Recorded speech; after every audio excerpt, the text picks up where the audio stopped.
Hi there, this is Cece Zach. And if you've worked your entire life, reached this chapter, which I call the third, and found yourself wondering, now what? Well, you are not alone. Because retirement isn't just about what you're leaving, it's about figuring out who you are now and what you want next. This is the Meaningful Retirement Podcast, where we turn uncertainty into clarity and help you create a life filled with joy, fulfillment, and freedom. So let's get into it. And today I have a dear friend and alumni of my college alma mater, Skidmore, a gentleman by the name of Pete Madden. And on this episode of Meaningful Retirement, Pete, who is a seasoned real estate professional known for his disciplined, client-first approach and years of experience guiding people through some of life's biggest financial decisions, will share his insights with us today. And what makes Peter such a compelling guest is his commitment to doing things on his own terms, making thoughtful, methodical choices, and pairing them with a relentless work ethic, offering a powerful perspective on how to build not just a successful career, but a life that is both intentional and deeply fulfilling. Focused around his family of 2 exceptional daughters and his amazing wife. So, Pete, welcome to Meaningful Retirement. Thank you. Thank you for having me. Well, I'm very, very honored to have you in here and can't wait to hear your insights and help our listeners really take a look at life in a different way through Pete's eyes. And as we jump into it, how do you perceive retirement? You are at the bewitching age that, the government says it's about us time to retire, as well as AARP and others. What are your thoughts around that? Well, first off, it started out by Bismarck establishing 60 as a retirement age. So, and who is Bismarck? He was the general after World War I who decided to tell anyone that was a soldier got to get a full pension after 60 for the rest of their life. And the average age expectancy, I think, was 62. So, I love that. Thank you for sharing that with us. You may want to fact check that one, but that's okay. That's okay. I will. I mean, it's an arbitrary number set by an arbitrary person that we all have to, that becomes part of the law and you have to follow it. And, frankly, I've never really thought about retirement, in terms of the conventional or what I heard you say on your earlier take, how I should feel, and which is it is dictated upon us how we should feel. But, it's, I think it's every person's up to their own ilk, depends on what they did in life, how they value themselves and what, really,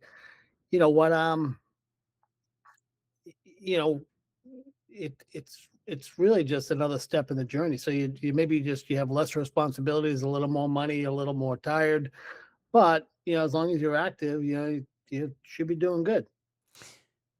So, Pete, do you have an age for yourself that you want to retire? No. Oh. I mean, retiring, stop working. No, I mean, I developed my new mantra: the day you stop working is the day you stop worrying. So part of me is, but it's also, just being intellectually curious about things, finding an industry you don't know and you dig into it and see if there's opportunities there. Even if there's not, it's great to learn about it. You get a lot more free time now.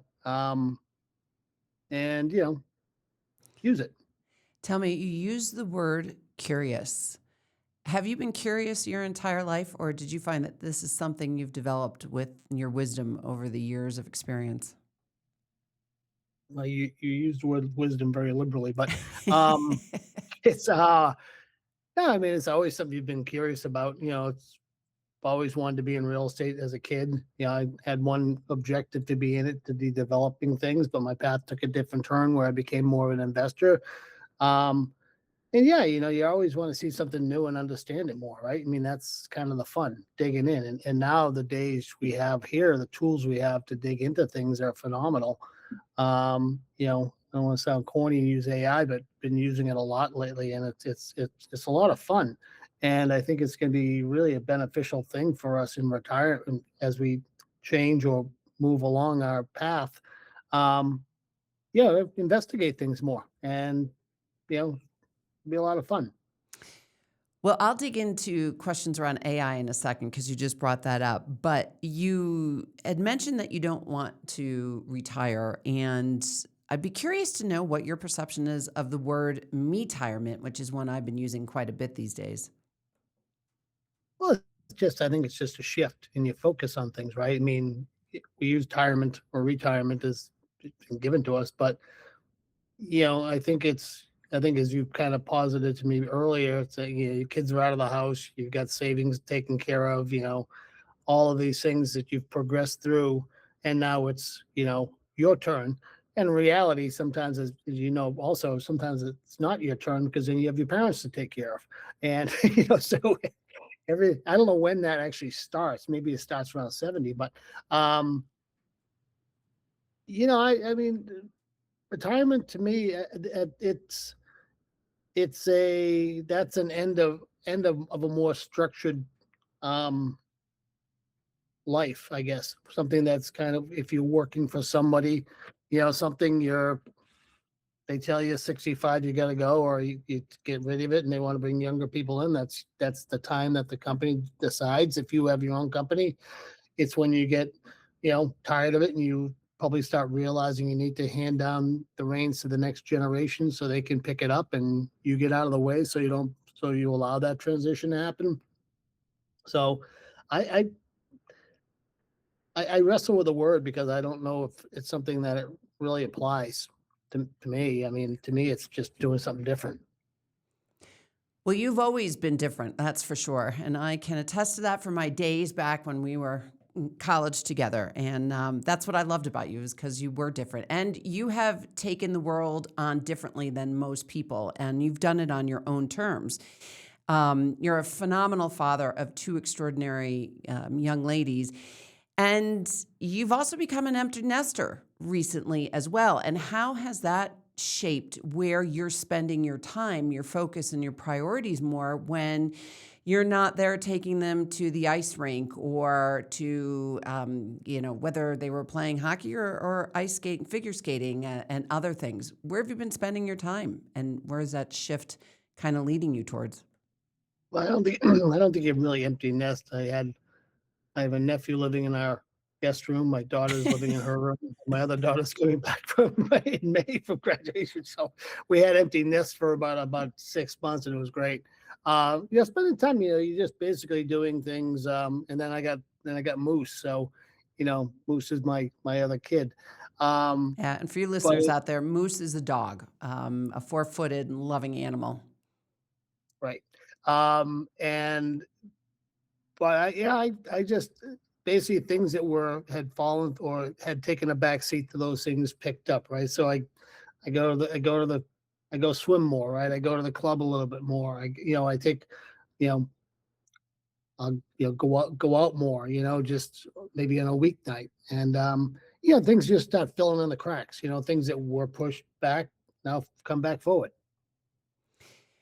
What decision in life has really given you the most freedom to date, and how old were you when you made this decision? Um, I don't know if it was actually a conscious decision or just um I don't know. I guess it's kind of when you stop caring what someone thinks about you, and Oh. allows you to kind of do what you want to do. I mean, you always care like people that think about you. You want your family and your friends to think welly, but other than that, you know, you should be somewhat indifferent if you're trying to impress somebody. But also, you don't want to be out there saying, "No, I don't care what people think about you. I'm going to be a jerk," and which is not something. Then your family thinks you're bad. So it's kind of self-regulating, if you will. No, I think it's. I don't know. I think it kind of came to the point where I had been doing what I was doing for such a long time that I was like, you know what, I don't want to do it anymore, or I want to do it differently. And you make a decision to do it. And then you realize, you wake up a number of some Sunday mornings at 3 o'clock going, "Oh my God, what did I do? How am I going to Oh. pay my bills?" And then after that, that's to subside once you realize everything will be all right. And it forces you to hustle a little more. So that's kind of fun. I think yeah, I think and I also think as I said, going after ideas that seem a little unconventional or you know off pitch is kind of fun. So um, yeah, You just I'm not.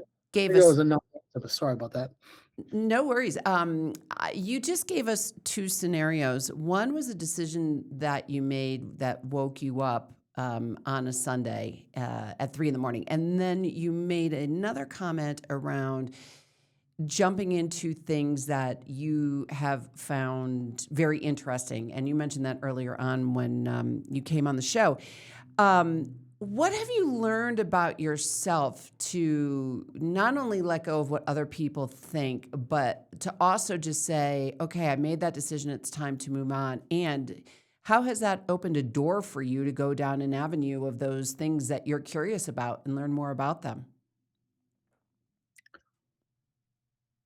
Well, I think it opened the. I mean, opening the door. I mean, you just kind of just went in and did it, and it's part of free time you have right now that your kids are out of school and all this. You have a lot more free time to explore things, right?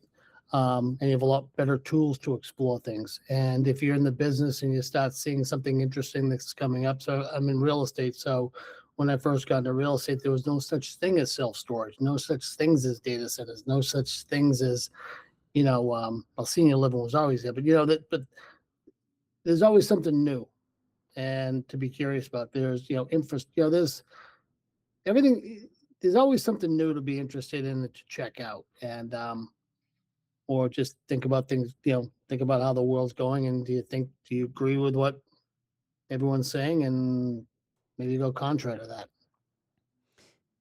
So, Pete, you also mentioned, well, when you mentioned that you are not afraid of what people think about you, and the fact that you are just still so curious, and sometimes I've always wondered, does your mind ever get satiated? Like there's always room for something new to learn from you about, or to watch you go into.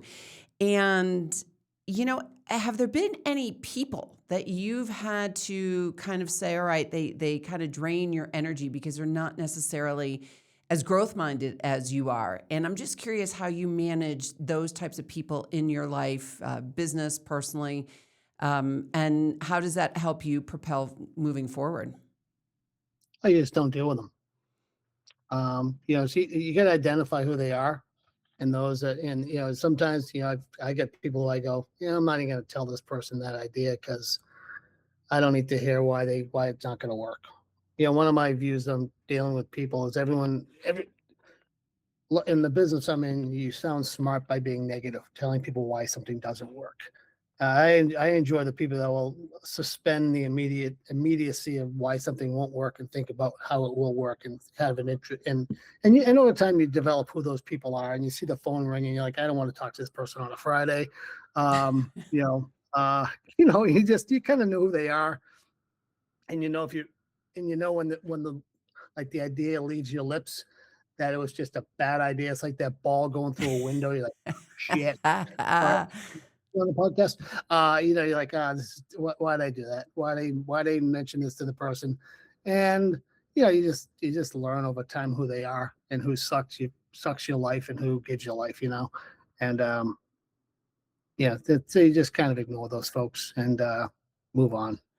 Sometimes it's hard to do because sometimes you're working with them, or you're in close social circles with people, and they prod you into telling you what you're up to, and then you're like, this is what I'm doing. And then so Have have you yeah. found that you've maybe divorced yourselves of these people, whether they were friends or colleagues before? I know you don't, spend time with them on the phone, but have you found that you've really kind of weeded them out of your life? And has that given you more energy and more focus?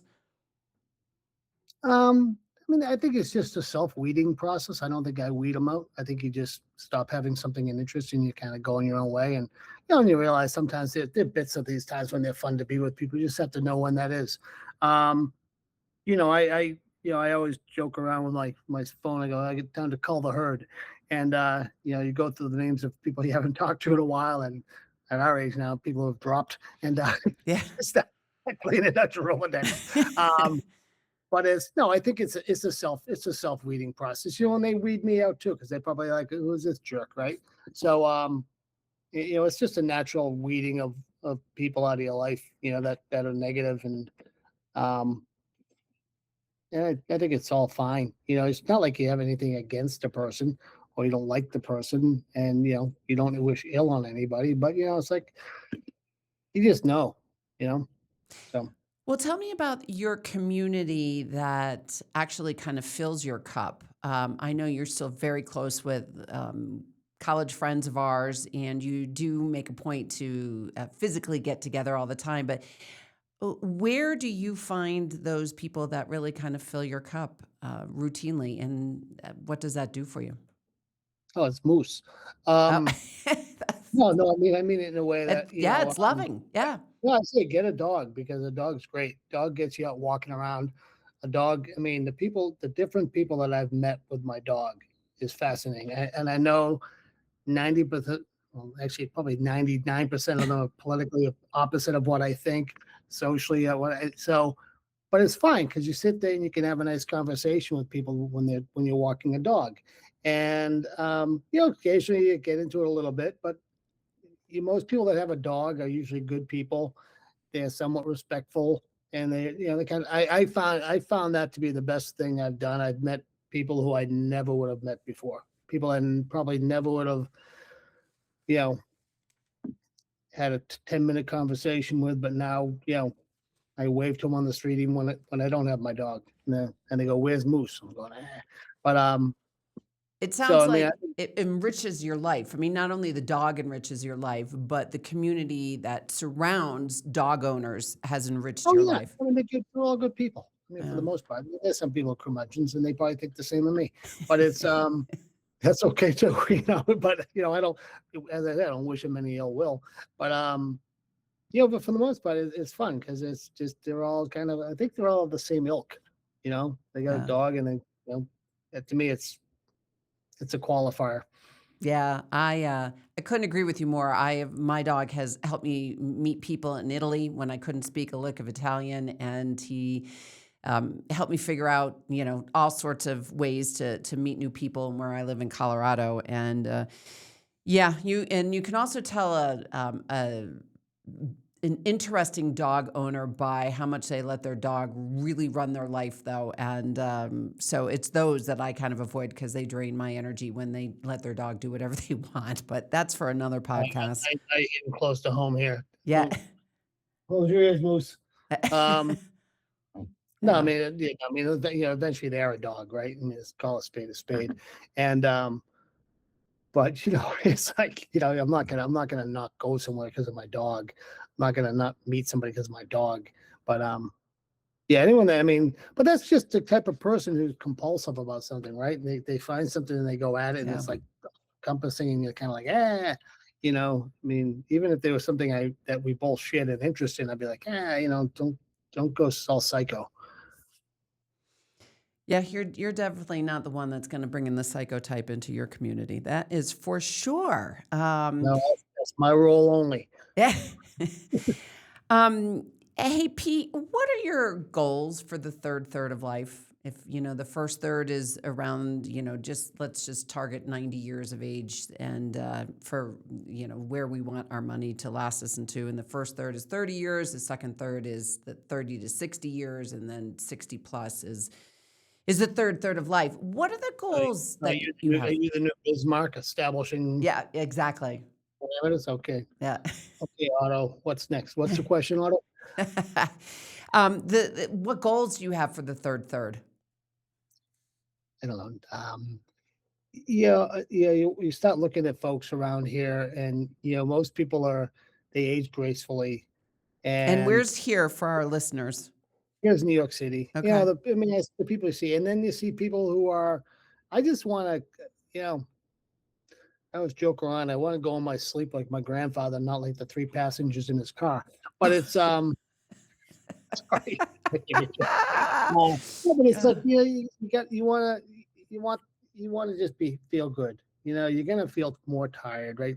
Shit's gonna ache and hurt and all that, just the way it is. But you wanna be able to get up, walk around. You wanna have a couple laughs. Yeah, you got my dad's 97, and he's, You've got some good genes there, buddy. yeah, problems. My mother kind of had dementia at 70, so I may have that snake eyes coming my way. So, but no, it's I think it's. I mean, I don't know what. I mean, I don't have, really have a plan. Kristen's always been on me for a plan. Kristen, for your reference, is my wife. She's always, what's that 10-year plan? I'm going, not to die. But I think you just kind of be open to more things, and just be, as long as you're healthy, that's good, So right? So knock off the drinking, right? One less drink. I mean, I still drink, but it's just find what makes you, because they see these people who are like, just hanging on, and you're like, God, that's it's like, just take me, will you? And but to me, that's the most important thing, is just keeping your health. And if you, and I don't know whether there are tricks to the trade of beating dementia or whatnot, or all that. I mean, just try to keep your mind moving at all times too, because you know that is my only goal, is to really stay in shape, eat better, and get better sleep. That's pretty much it. High goals. Pete, how often do you go to the doctor? That's a loaded question, I know, but To the doctor in 11 years. you haven't. Nope. And you have did you get COVID? I had, when they test, because basically my wife and kids, we all went to get tested, and so if anyone has COVID, he has it. I'm going, "Oh."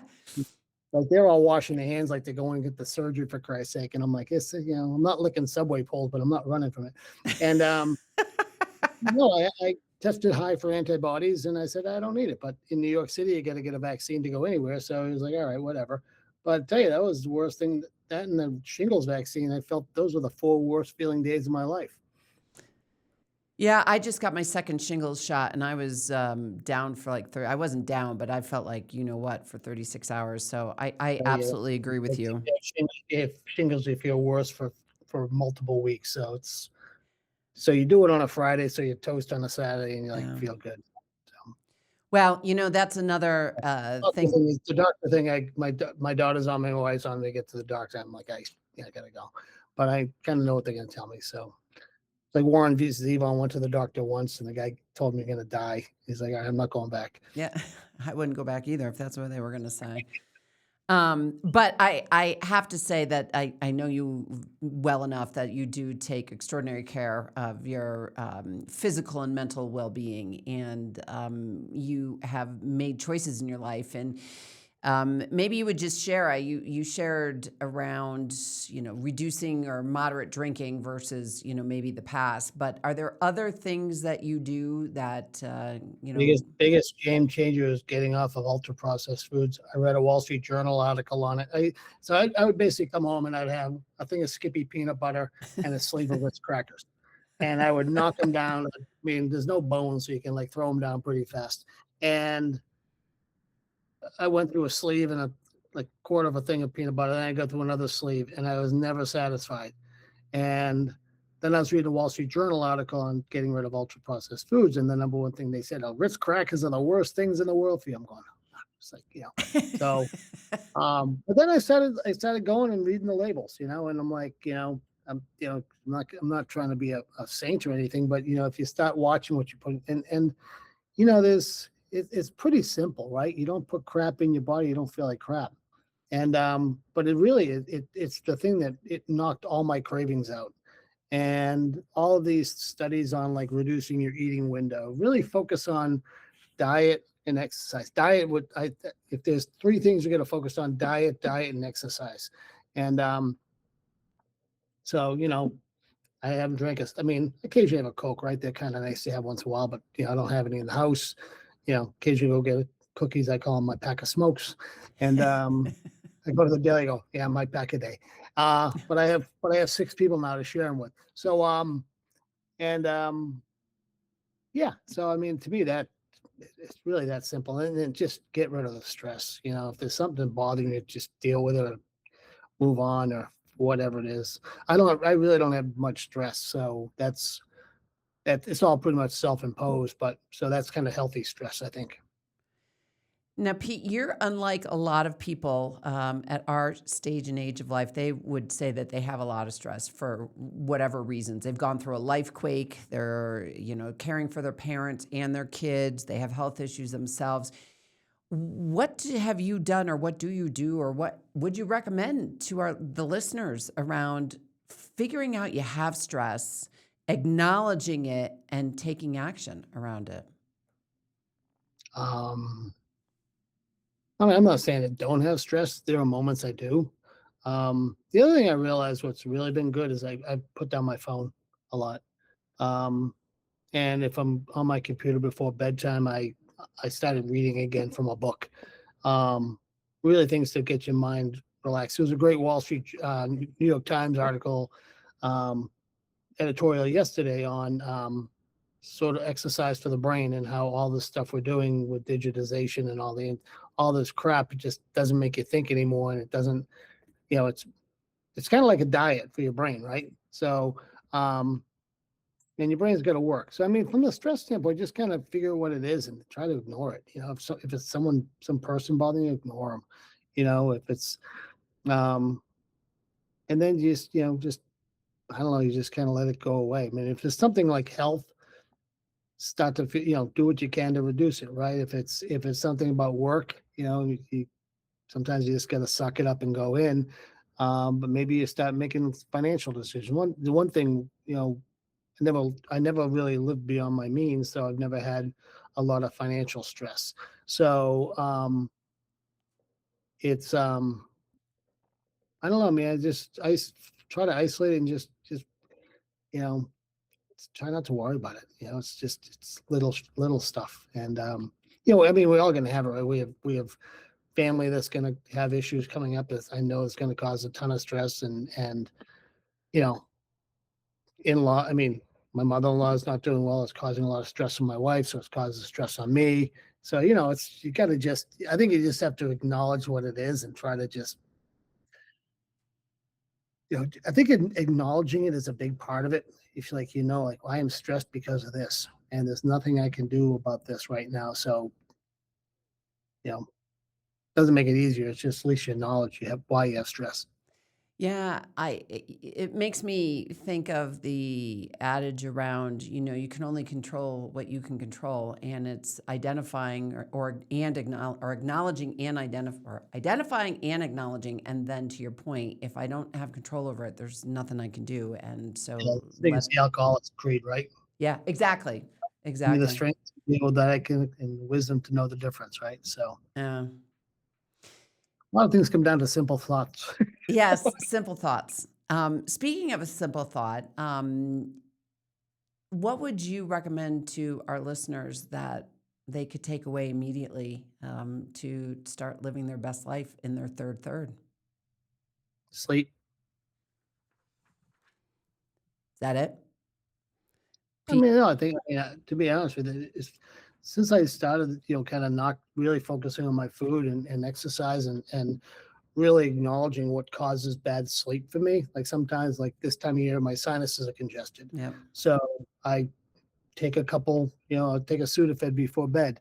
I have melatonin next to me because one of the things I really realized is a bad night's sleep ruins 2 to 3 days now. Yeah. If you have a bad night's sleep on Monday, you're not getting back to full speed till Wednesday. And, it throws your workout off on Tuesday. It throws you off on Wednesday. So to me, I have no problem with if you have to take medication or go to bed every night, then you really should probably, get look into it. But yeah, there are nights at like 11 o'clock. I'm going, oh Jesus, I'm up all night, Yeah. and I just I go if I look at it, I go if it's 3 o'clock in the morning, I get up and I exercise, I shower, I get ready, I put on my clothes, and then I go re-rack. And my wife comes down, I look like a corpse on the couch. Oh my God. Like, yeah, well, at least he's prepared for it. Yeah. But if it's like after 2:30 in the morning, I get up and I exercise and I just deal with it. And like a bad night's sleep, you realize if you get up at 2 in the morning, go do something, right? Yeah. Go to another room, read a book, because there's normally something in your head that's firing, Yep. just knocking you off. So acknowledge it and move on with it. And if you need to take, I always, before midnight, I'll take melatonin, or I have no problem doing it because I don't do it every night. I only do it when I know. I mean, we're old enough to know when Yep. you're not going to go back down. Right. Right. So don't beat yourself up. Yeah, listen, as I said, if you're taking it every night for a month or two, you might want to go see a doctor. But um, sleep is huge. I couldn't agree with you more. And, I may have you come back on. I had the chance I'm not to, a doctor, by the way, so yeah. none of this stuff is not a legally binding podcast. um, but you hit the nail on the head with me too, is sleep is the most important thing. And everything that you do during the day can affect your sleep. And we could spend a whole time on a whole nother podcast on that. But Pete, you sold yourself short a little bit. I have a laundry list of phenomenal things that you do that I just want to highlight as we're closing out here. Your reference to AI, we did not dig into it, but this is where people in our stage of life should be digging into AI for so many Oh, different reasons. it's awesome. No one Yep. bothers you. It always tells you you're right. Yeah. Nobody's handsome.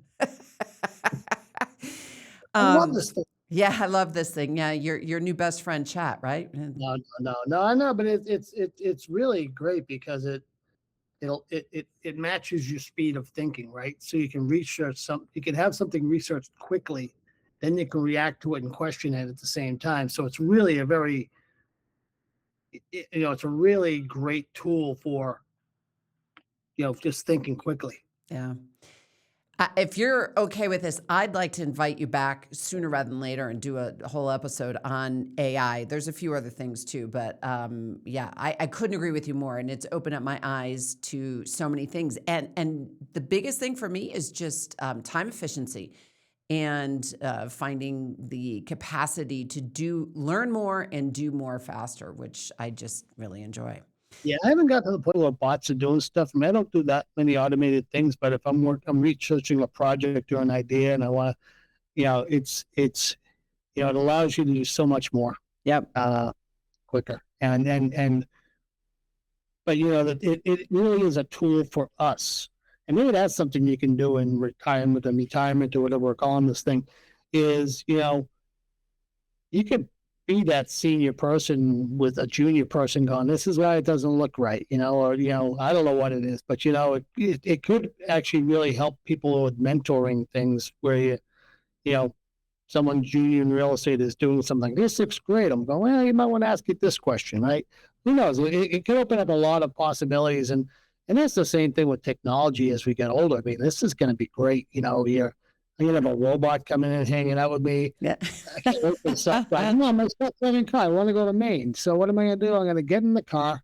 I'm going to say, okay, stop in 3.5 hours at this rest stop here so I can use the bathroom.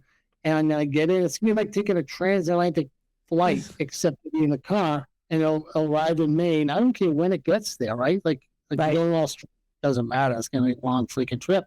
So you can sit in the thing, read, take a nap, fall asleep, and it gets you there at 3 a.m. Think of how much time you'll save by leaving at midnight. Because I try to leave anything like after 8 o'clock. Now I'm just doing the old, might as well drive right into the nearest bridge and save everyone time. So. Yeah, for you listeners out, that takes an AI can and really help.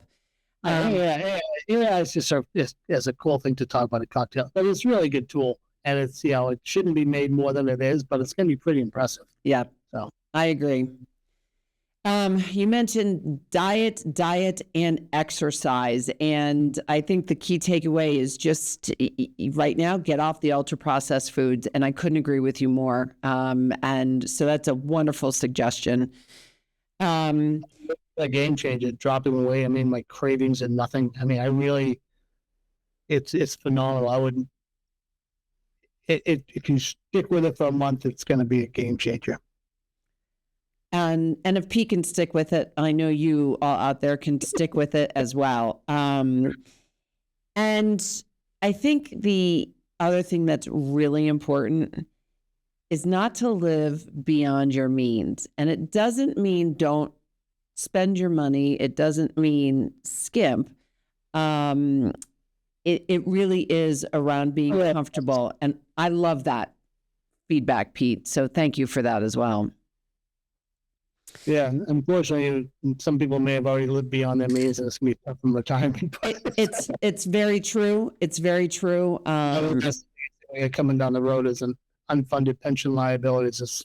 That's a whole other podcast. Right. Yeah. All right. Well, my list is getting longer. So yeah, these are pretty depressing things. So but stick to the fun stuff. I cannot thank you enough for your time and your energy and your wisdom. I adore talking to you. Every time I do, I learn something new, and you just inspire me and have inspired me my whole life. So thank you.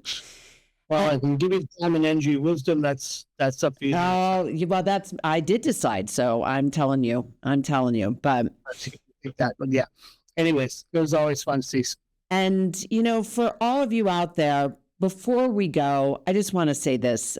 Transitions in life are really hard, and letting go of who you were to figure out who you are now can be a really big shift.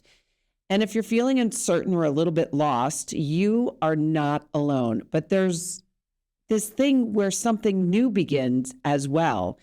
And because when you understand who you really are, and you can create a joy and a life of joy and fulfillment and freedom, and you don't have to do it alone. So until next time on Meaningful Retirement, keep creating a life that feels meaningful for you, as Pete has showed us in so many different ways how fulfilled and joyous and free he is in life. So bye, Pete. Bye, Cece. Thank you.